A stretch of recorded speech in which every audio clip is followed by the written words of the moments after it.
ride from all those who chased and the teammates from Bahrain Victorious of Santiago Buitrago. That has avoided disaster as far as their GC hopes are concerned.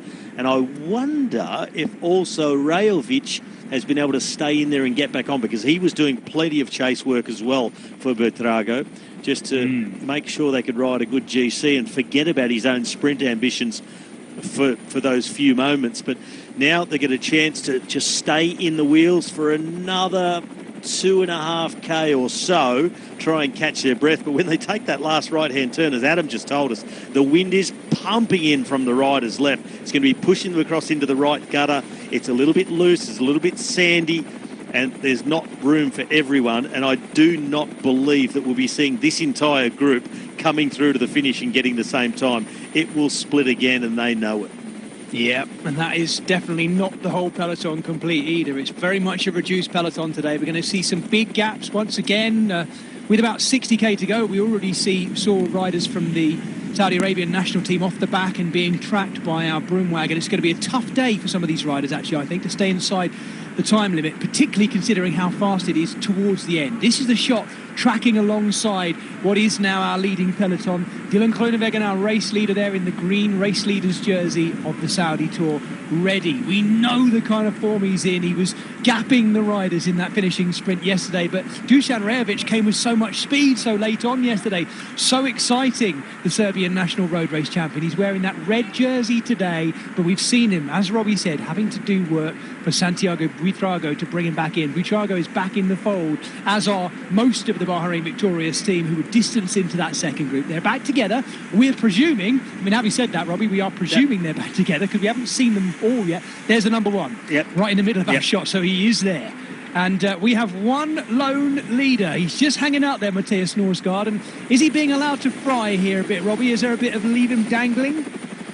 I don't know if the thought is let's just leave him dangle. I think they're just trying to be conservative with their expenditure of energy. I said that Jaco Alula had put Lucas Pustelberger on the front, a man who's a new addition to the team this year. He's come across from Bora Hansgrohe, so he was doing a bit of the chasing, but also the UAE team were contributing at the front as well, but the gap is growing. He's out to 13 seconds in front. So although he's edging his way further in front at the moment, it is mainly into a headwind, and so many teams and riders wanting to just save their energy, waiting for that final right-hand turn. And when the crosswind kicks into the finish, they are going to be motoring and they'll pull him back. In fact, the fight for that corner will already take some seconds off him. So Norsgaard is already coming back towards the peloton. Lucas Postelberger, we're looking at here, the Jaco Alula rider in the blue and white, who's already done some long turns in there as well. And that is, that's not Rajovic who's just swung off, is it? It is Rajovic. Rajovic has gone from the back. He's just done it. He's done, Robbie. He's done. He's got anything left by the looks of it, Rajovic. So yesterday's second place finisher, the man who's looking after that red jersey for Dylan Groenewegen, is gone, sat up fully.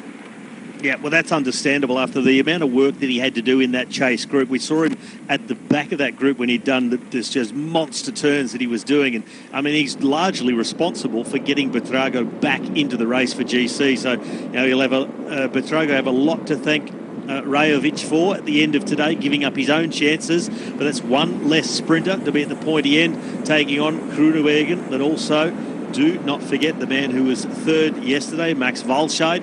He's been active today in the intermediate sprints. He's been sharpening up those sprinters' legs, and he'll like what he's getting here, a flat run in, crosswinds, high power output for a long period before the sprint starts. But it's about who can get organised the best, who can get their team up to the front at the right time, a little bit over to the side, put everybody else under pressure, and make sure everybody is working hard. Even if you're riding on the front, you'll be inflicting a lot of pain behind. These are the last 4 kilometres of stage 2 of the Saudi Tour between Winter Park and Shal Al Silyat Rocks, the longest stage of the 5-day stage race in the third edition of this great Saudi Arabian national tour this week. My name's Jez Cox, and I've got Robbie McEwen with us, and we are building towards seeing whether, I'm going to say it, Matthias Norsgaard can hang out there, because he is hanging out there, the big Danish powerhouse. He's off the front, the 25-year-old national time trial champion, and escaping them for the moment. Pascal Ackermann, though, unfortunately, is out the back, Robbie. Yeah, well, he made his way back on with that second group. We know yesterday he was ill. He was ill the night before the race started. Yesterday really suffered. Today a little bit better, but it seems he's still not quite recovered. So he's gone out the back. So another sprinter left. So we've got Rajovic has gone. Ackerman has dropped out the back, but still plenty of firepower left in what is now what is left of the peloton at the front of the race. And there's Dylan Groenewegen over on the right-hand side of the road in the green jersey, just cruising on the wheel of his teammates. Got another one coming up from the back to make the contribution. And what they really have to do, Jaco Alula, is not get complacent after yesterday and think everybody's just going to let us do what we want to do and we'll get a free run. They need to stay concentrated and act like they just haven't even won one yet. No, and by the looks of it there as well, Groenewegen has a sweeper. He's got one rider on his back wheel. I'm guessing, Robbie, that would be something they'd like to protect, to keep his back wheel clear of potential case balls and others who might be looking to sit on it and try and pop off. Or quite possibly, or just making sure that Dylan stays just that little bit closer to the front and have a rider behind him. If something goes wrong, they can swing around, bring him back into position and find his way. And they definitely don't want him to get caught too far back. And I think that's the idea of having someone behind him, that he just rides a little bit further up in the order for the moment until it is the time to go and form that sprint train and really pull him all the way into the finish. And then you'll see that rider get back up in front. I'm sure all of you watching at home will be saying this. Come on, Mateus, what a ride by him. This is a great late attack. The sort of thing I want to champion and I want to see more often, Robbie. It's always good to see a rider who is not content to sit back and just let the sprint happen in the way we think it would. And this is a great ride by him. He is going to be reeled in, though, by the looks of it, but it's so close. 2K to go.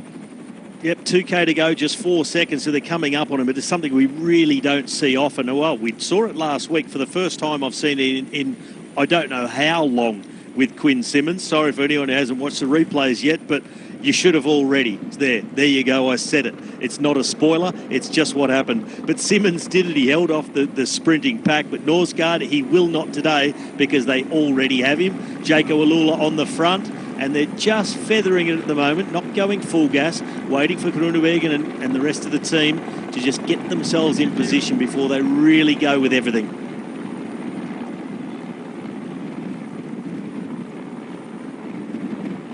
There's Felix Engelhardt on the front there.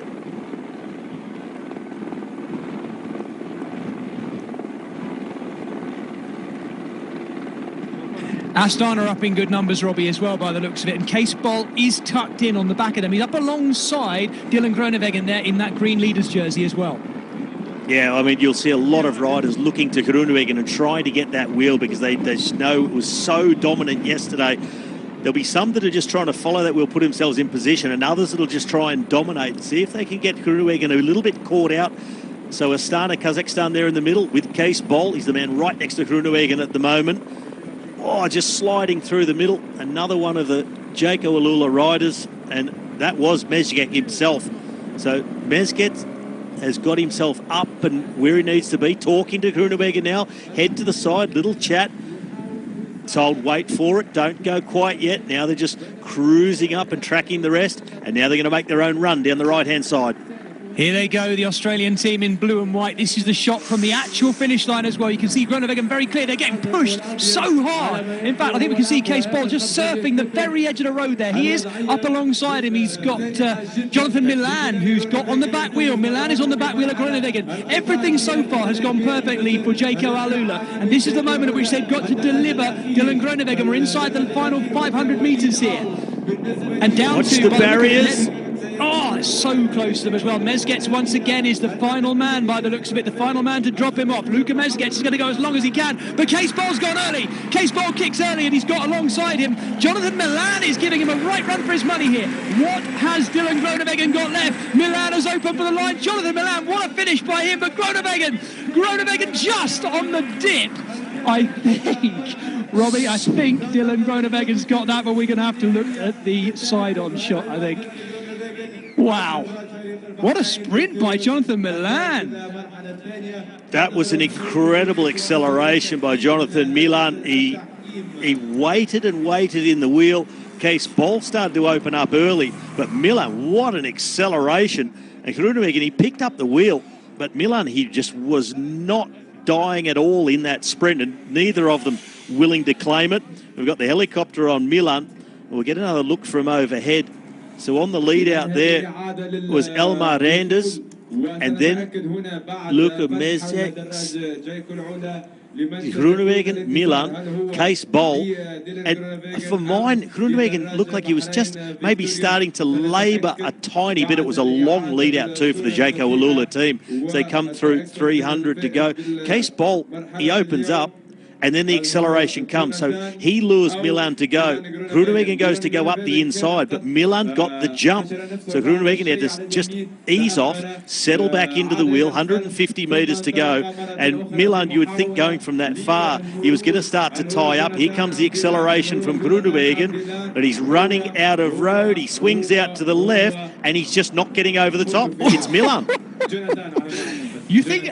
Oh, yeah, oh, here we go. Oh.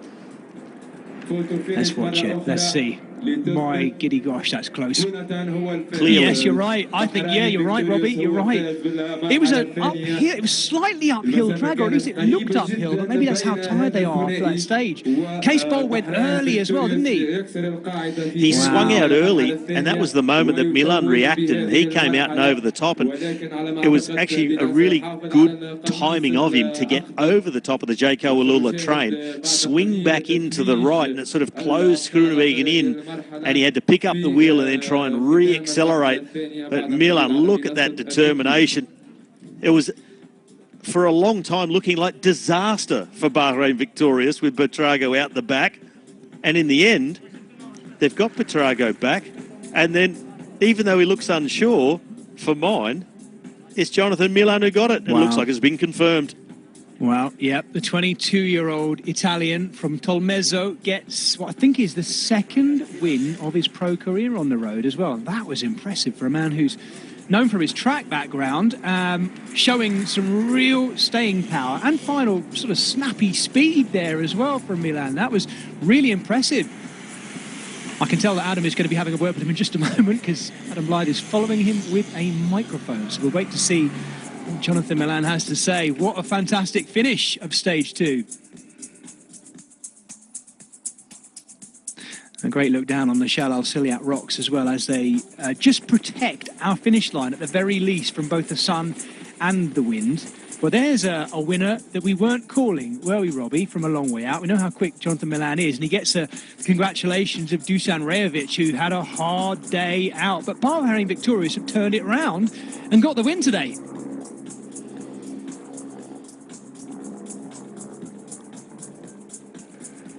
By literally the sliver of a tyre there for Jonathan Milan as well. And I really think if that finish line had been another metre further ahead by the looks of it, we might have been looking at a different result with Dylan Groenewegen coming so quick. But I wouldn't mind seeing that overhead shot again, Robbie. I'm not calling anything out. I'm just going to say I think it looked to me like Jonathan Milan did close across them a little bit. He went from left to right after he'd started his sprint. And I'm just literally looking at it from the perspective of the rules. I guess it didn't look dangerous, did it? It didn't look like he impeded anyone. No, no, it was all good. It was all good. He was clear of Groenewegen's front wheel as he came across, and just was finding his way back towards the barrier. So absolutely nothing wrong with that. It was a great sprint. There's our top 10. There is the result. Yeah. Case Bol did hang on, getting a little bit closer, but he's running out of chances in this race maybe to get that win if he is to. Erlen Blikra was there, which is good. Max Cantor also very consistent again. Max Walscheid won't have picked up any more bonus seconds at the finish, but he did at our final sprint.